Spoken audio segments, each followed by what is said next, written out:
It's a resource for students at UBC, for undergraduate students mainly, that hosts solutions and hints and a few other features about from previous exams that were written at UBC in the math department. So the math department makes all their exams, previous exams available, the questions, but not solutions and hints. So a group of graduate students and me, we started to write solutions and to provide them for free on this wiki.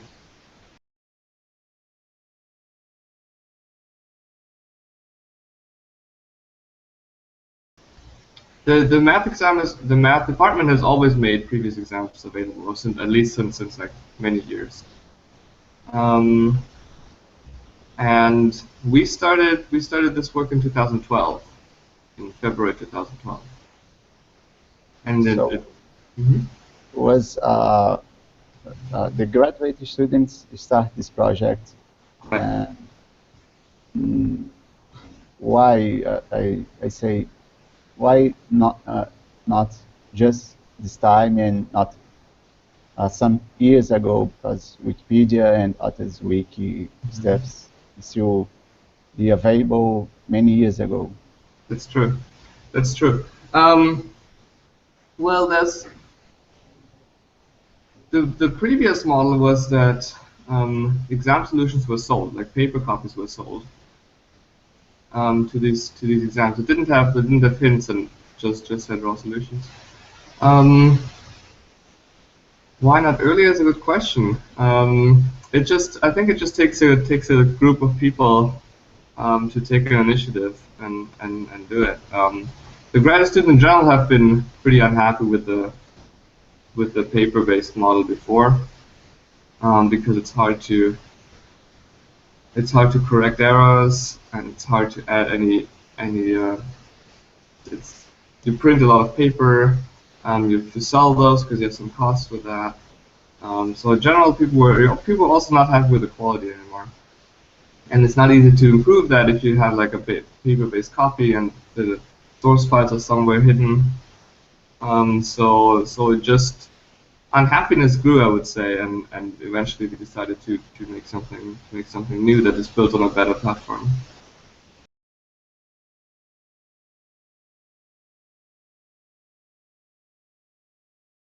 Well, the idea was that we wanted to make it easy for everyone to add content and to make corrections, to fix typos, and to add more content later.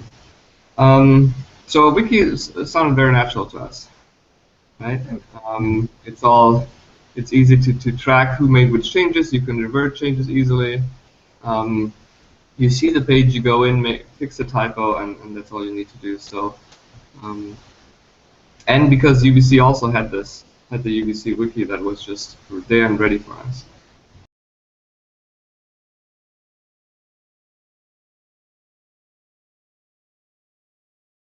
We have a lot of support from UBC IT, where the wiki is hosted. So UBC has a general UBC wiki, and we can use pages from that, and they also helped us set up several of the technical challenges. I can post with them. The math department, the response has been mixed. We had some that were quite enthusiastic about it, and other professors were more reserved about making it easier for students to get solutions in general. Is that the best way we can help them prepare for their finals? And also because it was a source of income for the math club before, and now it still is, but I would assume it's much reduced.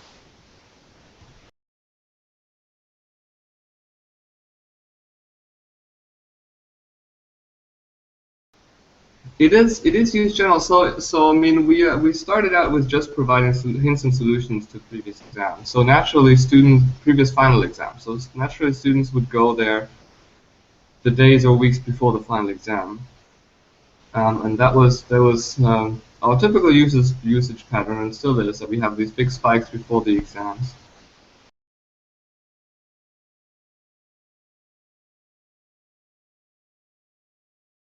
I'll say though that although it is a wiki, not everyone can freely edit it. So you need to be granted access to edit.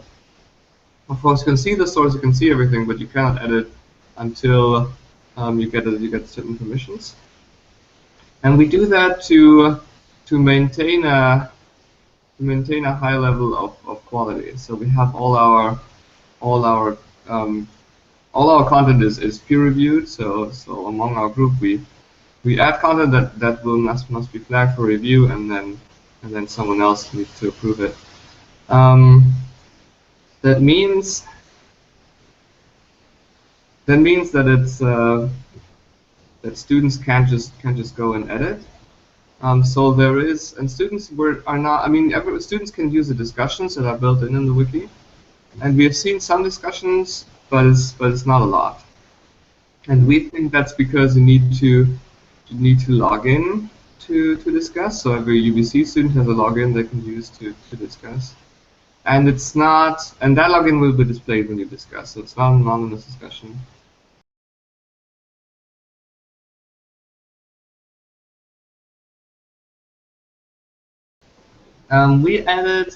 We have this content where students can add solutions, and then we use a Google form and a easier LaTeX editor than the wiki provides to encourage students to contribute. It's a very low price. We have $20 for one of the solutions. So there's a price drawing, and then students can try this.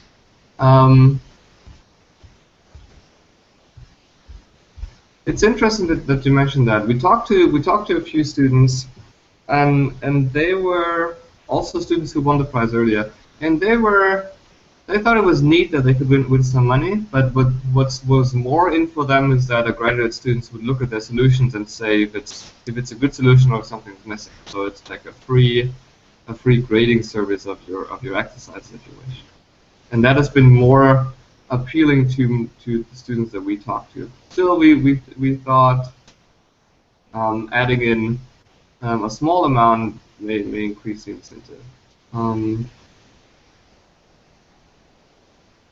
If it's philosophically the right thing to pay people to add content to a wiki, I'm not sure. It has worked well for us so far. It's not like a tremendous amount of submissions that we get, but we get a handful, and that just adds value to our resource. So it's not the amount, I think, that is really so appealing.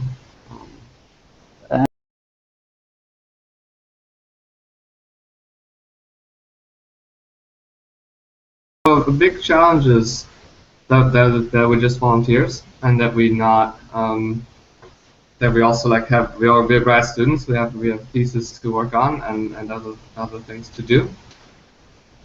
That's one of the challenges. The other one is that we have that is all like self-trained. All the technical hurdles and the whenever we want to add a new feature, teach ourselves how to use the media wiki language and how to combine it with some things that we want. Social web for certain plugins that we could use, and then see if they work on our end or not. It's also that we don't have direct access to I mean, we have like there's also 2 layers of access, and for making changes that are more profound, like changes in the JavaScript or changes in the media wiki plugins, we will always need to talk to UBC IT, which is fine, and they're happy to help us. But we can't just do everything ourselves. So it's a little bit challenging in that regard. It's mainly the time constraint. We have a lot of ideas of things that we could do, and then sometimes it just takes longer because we have to go through several steps of administration to get it done, and we just don't have the time to do all the things that we would like to.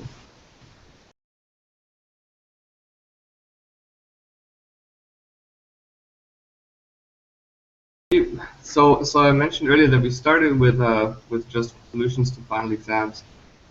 Since then, we all like, it was always our goal to reach out to be more useful year round, and to provide like a more complete set of support for math courses and for math education in general. So we added links to videos on topics so that students can go watch additional mini lectures on topics they discuss in class.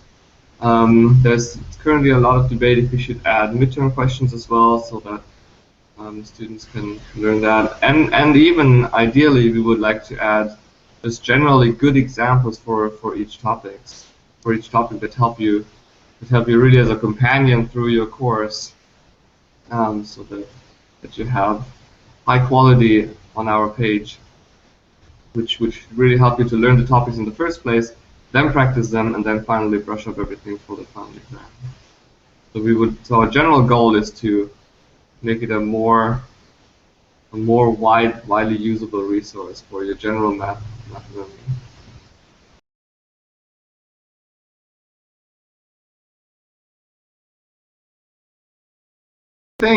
We think that this model could very well work for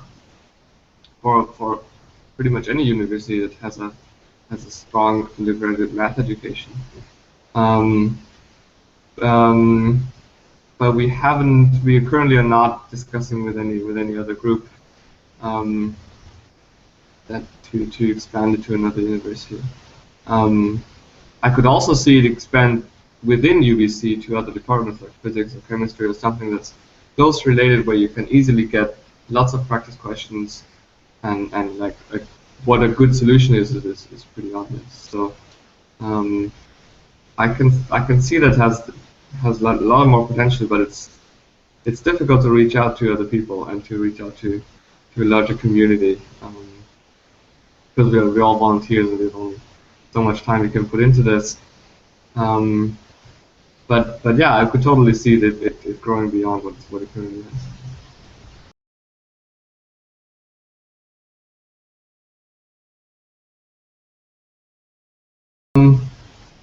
This is what we're currently our hot topic in our group is sustainability. Because most of us who started this project 2 years ago, 2.5 years ago now, most of us will be graduating next year, or hopefully all of us will be graduating next year. So that will be good, but it will be a problem for the project. So we're currently discussing with the math department. We're working on models to add teaching assistant hours, to maintain the content and expand it, but go beyond that and even like incorporate this wiki into coursework, and connect it closer to instructors and connect it closer to the courses that are taught here, so that we could add things like we mentioned earlier, that we tie it to more practice questions, not just exam questions, and to just general resources that the instructor provides for his class could also be here, and then they're not only available for their class but also for future classes. So it would be nice to incorporate it more into the way UBC teaches math, and we think we're optimistic that we can find a good model to bring it into a sustainable way, bring it into the math courses.